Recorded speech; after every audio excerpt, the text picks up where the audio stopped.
조갑제 TV 시청자 여러분 안녕하십니까. 2020년 7월 20일 밤 11시입니다. 그림자처럼 살다 간 박정희 대통령의 큰딸 박재옥 씨가 생전에 남긴 수기를 소개해 드리고 있습니다.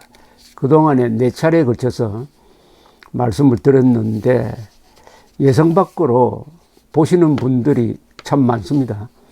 4번 올린 동영상을 보신 분들의 누적 조회수가 100만을 넘었습니다. 100만 명을 넘었습니다. 왜 이렇게 많은 분들이 흥미를 가지시는가 생각을 해 보았습니다.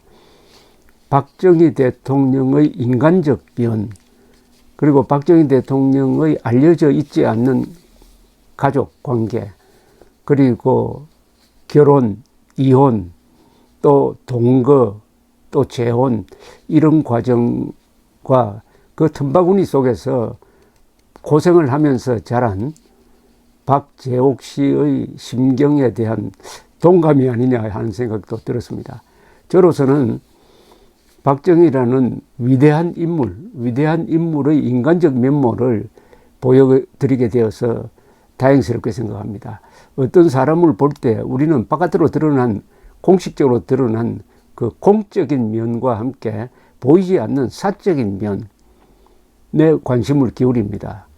저같이 박정희 대통령 정기를 쓴 사람으로서는 공적인 면도 중요하지만 역시 사적인 면, 인간적인 면을 보여주어야 박정희라는 한 인간을 제대로 이해할 수 있게 되는데, 이 가장 가까이에서 본 큰딸 박재옥 씨의 이 생전 수기는 그런 점에서 가치가 있습니다.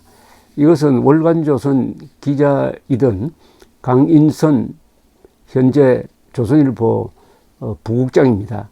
강인선 씨가 3박 4일 동안 1995년에 박재옥 씨를 인터뷰를 해서 정리해서 수기식으로 기록을 하고 박재옥 씨가 확인을 해서 1995년 12월로 월간조선에 실었던 글입니다.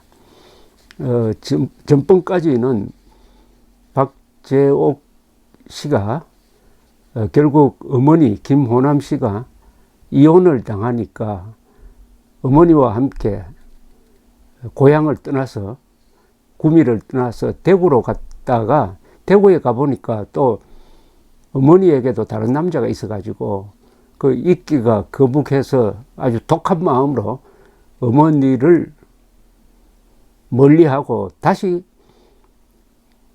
구미로 돌아와서 사촌 오빠 집에 살고 또 거기서 친척 집에 살고 하면서 구미 중학교를 다닐 때까지의 이야기를 말씀드렸습니다. 박정희 대통령은 동거하던 이현란 씨하고도 헤어지고 6.25가 한참 진행 중이던 1950년에 12월 12일입니다. 12월에 유경수 여사와 대구에서 결혼을 합니다. 그런데 딸에게는 결혼했다는 이야기를 전해주지 않아 가지고 박재옥 씨가 아버지가 결혼을 해서 딸을 놓았다는 이야기를 알게 된 것은 1952년 이후라고 합니다. 1952년에 박근혜 씨가 출생을 했습니다. 이때 되면은 박재옥 씨가 다시 떠나온 그 어머니를 만나고 싶어서 아무리 이리저리 알아봐도 가르쳐 주는 사람이 없었다고 합니다. 지금 같으면 상상도 할 수 없는데 그때만 해도 구미에서 대구까지는 저 어디 외국처럼 먼 거리입니다. 차편도 그렇고 어디에 사는지 알아볼 수 있는 방법도 요사이처럼 인터넷도 없던 시절이니까, 그래서 어머니가 어디에 있는지 아무리 알아보려고 해도 가르쳐 주는 사람이 없었다고 합니다. 그럴수록 멀리 있는 아버지, 어디 있는지도 모르는 어머니 생각을 하면서 그런 고독한 중학 시절을 보냈다고 합니다. 아버지한테 편지를 자주 썼다고 합니다. 박정희입니다. 군인 박정희죠. 아버지, 제게는 부모님이 모두 계신데 저는 왜 이렇게 남의 집에 얹혀 살아야 합니까? 사촌 오빠가 나까지 데리고 살아야 하니 얼마나 귀찮고 성가시겠어요. 저는 또 얼마나 미안한지 아세요. 오빠도 고생스럽고 나도 힘들고. 그러다가 중학교를 이제 졸업할 때쯤 해가지고 박재옥 씨한테 손을 뻗치는 사람이 있었습니다.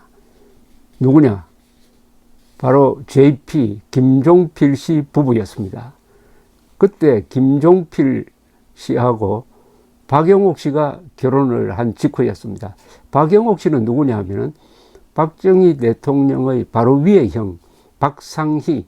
이 박상희 씨는 1946년 좌익 폭동 10월 폭동 때 연루되어 가지고 진압 경찰의 총을 맞아 가지고 죽었습니다. 이 박상희 씨는 일제시대 때 동아일보 현지 기자를 하는 등 매우 깨어 있는 사람이고 민족주의 의식이 강하고 사회주의적 성향이 있었던 사람입니다. 이 사람이 좌익으로 몰려서 경찰총에 죽었어요. 이게 박정희로 하여금 남로당으로 기울게 하는 심리적 동기가 됩니다. 그 박상희 씨의 딸이 바로 박영옥 씨고, 이 박영옥 씨가 김종필 장교하고 결혼을 하게 되는 겁니다. 우리 한국 현대사에 매우 중요한 인물이 나타나는 거죠.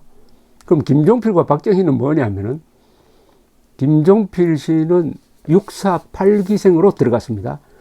6사 8기생들이 졸업을 하고 배치된 데가 육군본부 정보국이었습니다. 그 육군본부 정보국에 박정희가 있었습니다. 근데 이때 박정희는 좌익 사건에 연루되어 가지고 붙잡혀 들어가서 고문을 받고 사형 직전까지 갔다가 백선엽 장군을 만나서 구출이 되고, 그러나 군복은 벗고 민간인으로 아주 초라하게 육군본부 정보국에서 근무를 하고 있었습니다. 계급장이 없어요. 그냥 민간인입니다.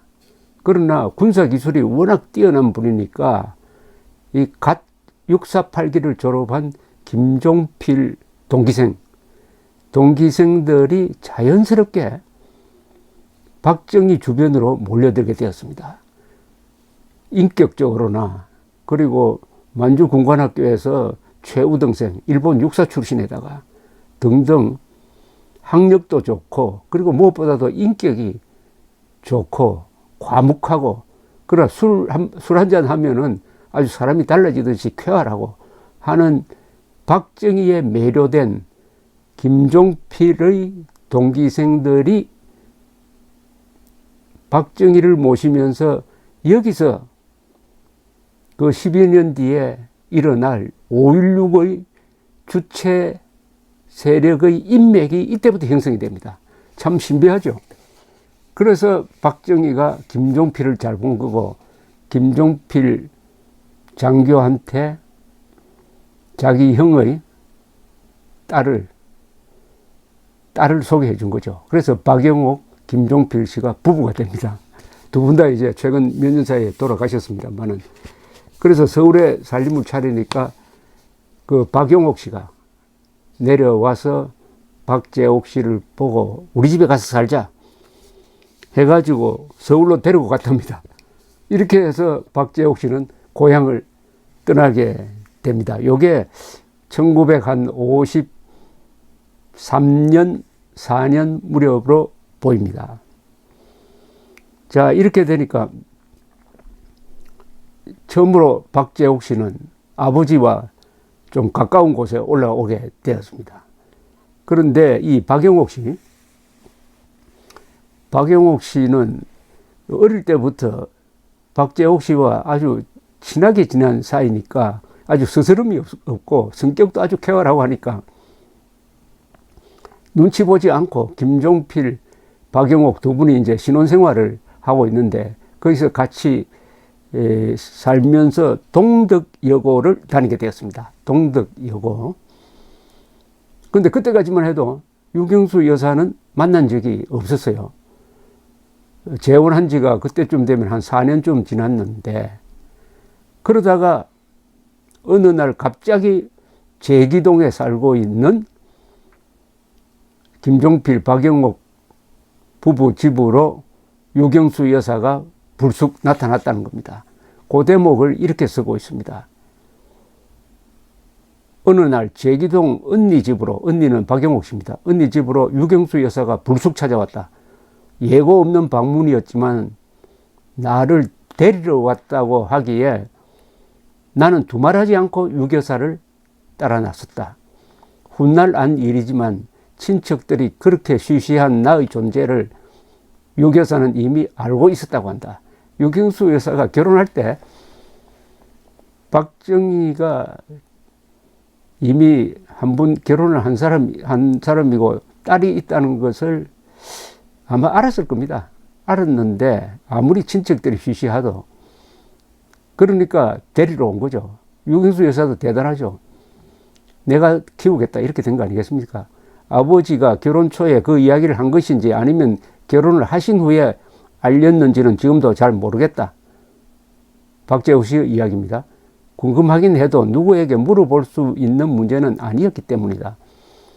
왜 갑자기 유 여사가 나를 데리러 오기로 결심을 했는지 그 이유도 아직 모르겠다.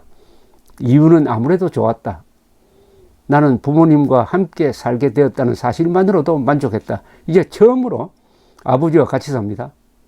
그전에도 아버지가 가끔 상머리에 왔다 갔다 했지만은 이렇게 본격적으로 아버지와 같이 살게 되는 게 박재호 씨가 동덕여고 여고생 시절부터입니다. 첫 만남이었으나 유 여사의 인상은 아주 좋았다. 깔끔한 한복 차림에 조용한 분인 것 같았다. 내가 이날 아무 미련 없이 유 여사를 따라 나서는 것을 보고 영옥 언니는 아마 몹시 섭섭했을 것이다. 그렇게 잘해준 것도 소용없다고 생각했을지도 모른다. 그러나 나는 어쨌든 아버지 집으로 가고 싶었다. 매를 맞고 살아도 나는 나의 아버지와 함께 살고 싶었다. 유 여사가 나를 데리러 왔을 때 나는 기쁘고 감사했다. 그 입장에 처해본 사람이 아니라면 이해가 잘 되지 않을 것이다. 그때 나는 어머니에 대한 그리움이 사무쳐서 나중에는 계모든 서모든 아픈 어머니든 미친 어머니든 내게는 어머니란 존재가 필요하다고 간절히 바라고 있을 때였다. 참 처절한 이야기입니다. 계모든 서모든 아픈 어머니든 미친 어머니든 내게는 어머니란 존재가 필요하다고 간절히 바라고 있을 때였다. 그때 유경수 여사가 나타난 겁니다. 게다가 유 여사는 아버지와 어머니가 이혼을 하신 후에 만나 결혼하신 분이니 나로서는 유 여사에게 나쁜 감정을 가질 이유도 없었다. 그때 유 여사 박정희는 노량진에 집이 있었습니다. 노량진으로 간 후에도 나는 자주 영옥 언니 집에 놀러 가곤 했다. 그때만 해도 워낙 이혼하는 경우가 드물어서 나는 주변에 이혼한 부모를 둔 친구를 본 적도 별로 없었다. 다들 엄마, 아빠, 언니, 동생이라며 단란한 가족의 울타리 안에서 평화롭게 살아가고 있었다. 그렇죠. 지금은 뭐 이혼이 다반사가 되었지만은 내게 있어서 유 여사와의 만남은 바로 그러한 완벽한 가족의 일원이 된다는 것을 의미했다. 나는 더 바랄 것이 없었다. 나는 노량진의 아버지 집으로 가서 혼자서 몇 번이고 다짐을 했다. 어떤 일이 있어도 나 때문에 아버지와 유 여사가 싸우는 일이 없도록 조심하자는 야무진 결심이었다. 참 대견하게 느껴지지 않습니까? 나 때문에 유경수 여사와 박정희 대통령이 싸우도록 해서는 안 되겠다. 그렇게 조심해야 되겠다. 이 박재옥 씨의 그 내공을 보여주는 문장입니다. 또 이런 대목을 읽으면은 요사이 이 젊은 사람들이 인생 공부가 되지 않을까 하는 그런 생각도 문득 들기도 합니다. 내가 결혼하기 전까지 아버지와 사는 동안 나는 아버지와 유교사가 싸우는 것을 꼭 한 번 보았답니다. 한 번 보았다. 어느 날 아침 온 가족이 식사를 하는데 그네가 큰 소리로 이야기를 했다. 밥상에서 시끄럽게 떠드는 것을 싫어하는 아버지가 그네를 꾸중하시자 유교사가 싫은 기색을 보였다. 큰 소리가 오갈 조짐이었다. 아버지는 내게 영옥이 언니 집에 잠깐만 가 있으라고 하셨다. 나는 그때 곧 집을 나섰으므로 그 후 두 분이 어떻게 다투셨는지는 잘 알지 못한다. 나중에 따로 이야기를 하겠지만요. 이 박정희 대통령은 여자에게 참 잘해주는 사람입니다. 그리고 박정희 대통령이 좋아한 여자들이 참 좋은 분들이 많아요. 인물도 좋고. 좀 짓궂게 이야기한다면 여자를 보는 눈이 매우 높은 분이 박정희 대통령이다. 참 잘해준 사람입니다. 마지막에 11.6 사건 현장에 양쪽에 여자 두 분이 있었어요. 가수 심수봉, 한 사람은 신재순이라는 여성이었습니다. 그 신재순 씨가 마지막 모습의 박정희 대통령에 대해서 이야기할 때도 그런 느낌이 들었습니다. 김재규가 손총에 가슴 관통상을 입고 등에서는 피가 콸콸 쏟아지고 있었습니다. 그 옆에 있던 신재순 씨가 뭐 손수건 이런 거 찾을 겨를도 없이 손바닥으로 등에서 콸콸 쏟아지는 그 핏줄기를 막았습니다. 이분의 증언에 의하면 손가락 사이로 샘솟듯 하더라고 합니다. 그때 물었습니다. 각하 괜찮습니까? 하니까 박 대통령이 한 말은 난 괜찮아 였습니다. 난 괜찮아가 무슨 뜻이냐? 신재순 씨의 이야기는 난 괜찮으니까 자네들은 피하게라는 뜻이었다고 합니다.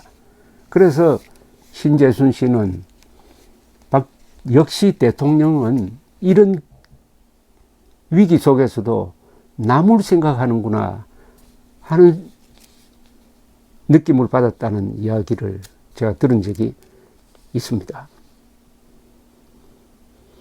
그 일을 제외하고는 두 분이 크게 싸우는 것을 본 적이 없는데도 이상하게 유교사의 얼굴은 밝지 않았다. 혹시 나 때문에 그러시는 것은 아닐까? 나는 늘 마음이 편치 않았다. 그때 왜 유교사의 얼굴이 그렇게 어두웠는지 그 의문이 풀린 것은 내가 결혼을 한 뒤였다. 아버지의 부관이었던 남편에게서 들은 바에 의하면은 아버지의 여자 문제 때문에 당시 유교사는 늘 수심에 잠겨 있었다는 것이다. 박정희 대통령이 술을 좋아하는 분입니다. 술을 좋아하니까 자연히 여자들과 접촉할 수 있는 기회도 많지요. 거기에 대해서 유경수 여사가 가슴 아리를 좀 했다는 이런 이야기입니다. 나는 아버지로부터 크게 꾸중을 듣거나 싫은 소리를 들어본 기억이 없다. 아버지는 늘 내게 미안한 감정을 가지고 계셨기 때문에 눈에 띄는 애정 표현은 못해도 야단을 치거나 하는 일은 더욱 없었다. 아버지는 가끔 집에서 나와 마주치면 내 어깨에 손을 얹으시고는 미안하다고 말씀하셨다. 지금 생각하면 죄송한 일이지만 그때마다 나는 살살 맞은 표정으로 아버지를 대해 아버지의 마음을 아프게 해드렸던 것 같다. 박재옥 씨도 대단히 똑똑한 사람입니다. 그리고 그때 이 부모들이 아들한테 원래 그렇게 특히 아버지는 무섭게 대했습니다. 아버지 하면 딱 무서운 존재입니다. 무서운 존재. 저도 마찬가지지만은. 저희 아버지는 박정희 대통령보다 나이가 5살 위입니다만은 무서운 아버지였습니다. 그런데 아버지가 딸에게 미안하다 말, 참 이런 말은 참 하기 힘든 말입니다. 그것은 박정희 대통령의 어떤 인간됨을 보여줍니다. 제가 박지만 씨한테 이야기를 들었는데 박 대통령이 청와대에 있을 때 박지만 씨는 아마 중학교 아니면 고등학교 다닐 때인데 이 술을 마시고 와가지고 박지만 씨 침대에서 잤답니다. 그날 아침에 일어나더니 박지만이한테 미안하다고 하더랍니다. 아들에게 미안하다고 하더랍니다. 박 대통령이 그런 분입니다. 아버지는 가끔 집에서 나와 마주치면 내 어깨에 손을 얹으시고는 미안하다고 말씀하셨는데 박재호 씨는 그 말을 듣고 살살하게 대했다는 것 아닙니까? 아버지는 내가 유교사와 친하게 지낼 수 있게 하려고 여러모로 애를 쓰셨다. 나를 따로 불러 용돈을 주시는 일도 없었고 아버지와 내가 단둘이 이야기하는 기회도 만들지 않았다. 내가 용돈을 달라거나 의논이라도 할라치면 아버지는 늘 어머니와 상의하라고 하셨다. 내가 유교사와 이야기할 수 있는 시간을 더 많이 만들기 위해서였다. 유교사는 나와 12살 차이였다. 나는 어머니라는 호칭이 쉽사리 나오지 않아 애를 먹었다. 그래서 어쩔 수 없을 때만 어렵사리 그 호칭을 이용하곤 했다. 그러나 다른 사람들에게는 우리 가족에 대한 이야기를 한 적이 없었다. 당시 대부분의 내 친구들은 유교사가 나의 친어머니라는 것을 믿어 의심하지 않았다. 나중에 친구들에게 사실을 털어놓자 친구 중 한 명이 이런 이야기를 해주었다. 너가 우리 집에 놀러 왔다 갔을 때 우리 어머니가 나에게 그러시는 거야. 저 아이는 어머니가 안 계시나? 내가 아니라고 말해도 우리 어머니가 자꾸 그러시는 거야. 밝은 태도이기는 한데도 어쩐지 그늘이 보인다고. 그래서 뭔가 남다른 사연이 있으리라는 짐작을 했지. 그렇게 이야기하더랍니다. 역시 어머니가 있고 없고는 아무리 그걸 감추려고 해도 태도에서 나타났다는 이야기죠. 나는 완벽하게 한다고 했지만 어른들 눈은 속일 수가 없었던 모양이다. 한동안 눌러놓았던 어머니 김호남입니다. 어머니에 대한 그리움이 다시 폭발한 것은 고등학교 3학년 수학여행이 임박해서였다. 수학여행 자체에 대해서는 별 관심이 없었는데 수학여행지가 경주였던 것이다. 경주라면 어머니가 살고 계시는 곳이었다. 이번 기회에 어머니를 만날 수 있겠구나. 나는 남몰래 기대에 부풀렸다. 그러나 예상치 않은 문제가 생겼다. 유교사가 자궁 외 임신으로 입원하게 된 것이다. 유교사는 아프시고 어린 동생들도 있는데 수학여행을 가고 싶다는 말을 차마 할 수가 없었다. 수학여행을 안 가는 것은 그다지 대수로운 일이 아니었지만 어머니를 뵐 기회를 놓친다는 것은 참을 수 없었다. 언제 다시 내게 이런 기회가 올지도 알 수 없지 않은가. 나는 망설이고 또 망설이다가 간신히 아버지께 수학여행에 가고 싶다는 이야기를 했다. 아버지는 가타부타 말씀을 안 하시고 늘 하시던 대로 어머니와 의논해 보라고만 말씀하셨다. 아버지는 단수가 높은 분이다. 선선히 가라고 승낙을 하시지 않고 유교사와 의논을 해보라고 한 데는 분명히 이유가 있을 것이다. 나는 곰곰 생각을 해보았다. 유교사가 아무리 친어머니가 아니라고 해도 아파 누워있는데 다 큰 딸이 수학여행이나 가겠다고 철없이 나서면 속이 상하실 것이다. 그것을 잘 아는 아버지께서는 당신이 나서서 승낙을 해버리면은 유교사가 불쾌하게 받아들일지 모른다고 생각하신 것이다. 그래서 나와 당신의 입장이 다 곤란해지는 일을 피하기 위해서 결정을 유교사가 하도록 배려를 하신 것이다. 한편으로는 그까지 수학 여행 안 가고 말지 뭐라고 체념하다가도 어머니를 만나는 일만큼 도저히 포기할 수가 없었다. 당신은 할머니도 계시고 할머니는 유교사의 어머니 박정희의 장모 이경영 여사고요. 또 이모 유교사의 동생 유계수 씨도 계시니 나 하나쯤은 없어도 되지 않을까 하는 생각도 들었다. 나는 이런저런 고민 끝에 결심을 하고 병실에 계신 유교사를 찾아갔다. 유교사는 선뜻 허락을 해주었다.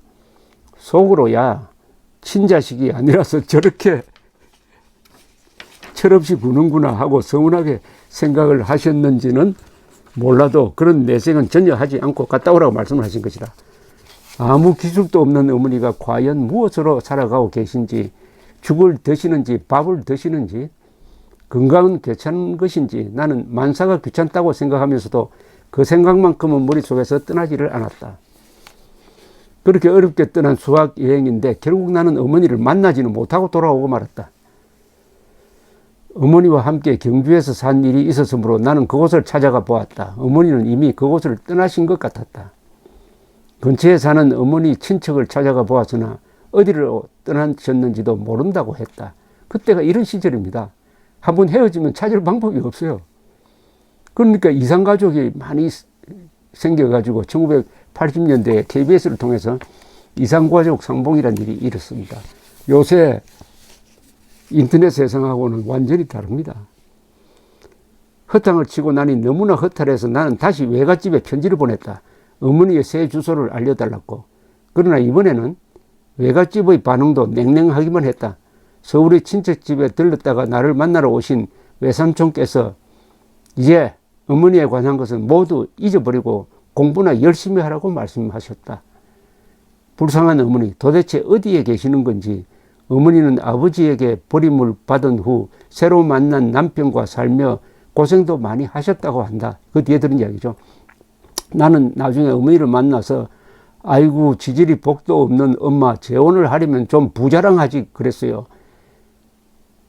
그랬더라면 엄마도 고생을 좀 덜하고 나도 그 덕에 호강 좀 했을 것 아니요 라고 농담처럼 말했다.